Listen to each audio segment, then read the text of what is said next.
Welcome to learning today coaching centre. দেখো, এখানে তোমাদের ইতিহাস বিষয়ে মাধ্যমিকের যে ফার্স্ট ইউনিটের মাধ্যমিক পরীক্ষা যারা দেওয়ার ফার্স্ট ইউনিট টেস্ট তাদের জন্য 4 নম্বর স্কুলটি আলোচনা করা হয়েছে। এটা বিধাননগর গভর্নমেন্ট হাই স্কুল। দেখো বিভাগ ক।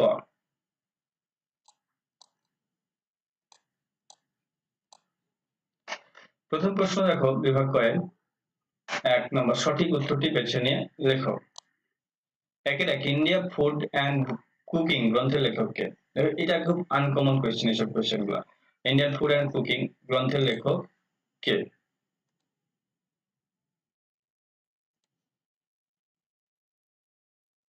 এটা হচ্ছে উত্তর হচ্ছে প্যাট চ্যাপম্যান। এটা প্যাট চ্যাপম্যান। তারপরে একে দুই মিলের সব ভারত সন্তান গানটি রচয়িতা হলেন। এটা হচ্ছে সত্যেন্দ্রনাথ ঠাকুর। মিলের সব ভারত সন্তান গ্রন্থ রচয়িতা সত্যেন্দ্রনাথ ঠাকুর। একে তিন লালন ফকিরের গান প্রথম কোন পত্রিকায় প্রকাশিত হয়? এটা হচ্ছে গ্রাম বার্তা প্রকাশিকা পত্রিকায় প্রকাশিত হয়। তারপরে একে চার দেখো সংস্কৃত কলেজ প্রতিষ্ঠিত হয় 1824 খ্রিস্টাব্দে। সংস্কৃত কলেজ প্রতিষ্ঠা 1824। একের পাঁচ মেডিকেল কলেজের বাড়ি তৈরির জন্য জমিদান করেন কে? মতিলাল সেন। মেডিকেল কলেজে বাড়ি তৈরি জমিদান করেন মতিলাল সেন। একের ছয় সংবাদ প্রভাকর পত্রিকার সম্পাদক ছিলেন ঈশ্বরচন্দ্র গুপ্ত। সংবাদ প্রভাকর পত্রিকার সম্পাদক কে ছিলেন? ঈশ্বরচন্দ্র গুপ্ত। একের সাত প্রথম ভারতীয় অরণ্য আইন পাস হয় 1865 খ্রিস্টাব্দে। প্রথম ভারতীয় অরণ্য 1865। একের আট হুল কথাটির অর্থ হলো, হুল কথার অর্থ হলো বিদ্রোহ। হুল কথার অর্থ কি? বিদ্রোহ। একের নয় কোন বিদ্রোহে সশস্ত্র আদিবাসী সৈনিক গোষ্ঠী যুক্ত ছিলেন? আদিবাসী গোষ্ঠী যুক্ত ছিল চুয়ার বিদ্রোহের সঙ্গে।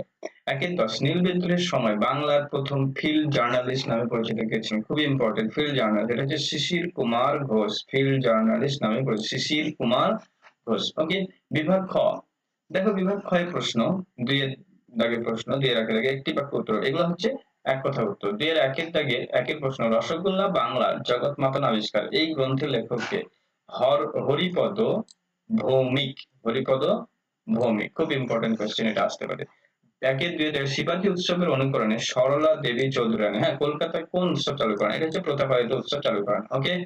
তারপর দেখো উভয় বিভাগ দুই ঠিক ভুল নির্ণয় করে সত্য মিথ্যে যেটা। লর্ড বেন্টিং এর আইন সচিব ছিলেন থমাস ব্যাবিংটন মেকলে। এটা সত্য।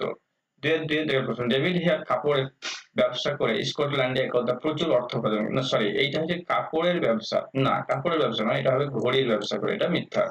ওকে। উপবিভাগ দুইয়ের তিন নিম্নলিখিত বিবৃতিগুলির সঙ্গে সঠিক ব্যাখ্যাটি নির্বাচন করো। বিবৃতি দেখো, 1855 থেকে 65 খ্রিস্টাব্দে সাঁওতালরা বিদ্রোহ করেছিলেন। এটা হচ্ছে ব্যাখ্যা দুই। সাঁওতালরা বিদ্রোহ করেছিলেন। সাঁওতালরা ঔপনিবেশিক আইন দ্বারা শোষিত হচ্ছিল, তার জন্য বিদ্রোহ করেছিলেন, অবশ্যই আমরা এটা জানি। তারপরে দুইয়ের তিনের থেকে দুইয়ের প্রশ্ন বিবৃতি দেখো, দুদু মিয়ার মৃত্যুর পর ফরাজি আন্দোলন দুর্বল হয়ে পড়ে। হ্যাঁ, দুদু মিয়া যখন মারা যায় তখন ফরাজি আন্দোলন দুর্বল হয়ে পড়ে। কেন? ব্যাখ্যা হচ্ছে কি দেখো, ব্যাখ্যাটা দুইয়ের ব্যাখ্যা দেখো, ফরাজি আন্দোলনে ছিল ধর্মের মোড়কে আবৃত একটি কৃষক আন্দোলন। মানে এটা প্রথমে ধর্মীয় আন্দোলন হয়ে যেত, পরে কৃষক আন্দোলন হয়, তার জন্য ওর মৃত্যুর সঙ্গে সঙ্গে এটা সমাপ্ত হয়ে যায়। তারপর বিভাগ গ দেখো, তিনের একের দাগের প্রশ্ন, ইতিহাসে নারীদের অবদান সম্পর্কে আলোচনা করো। তুমি শাসক হিসেবে কোন কোন নারীর নাম করতে পারো? এখানে দেখো, এটা উত্তর হচ্ছে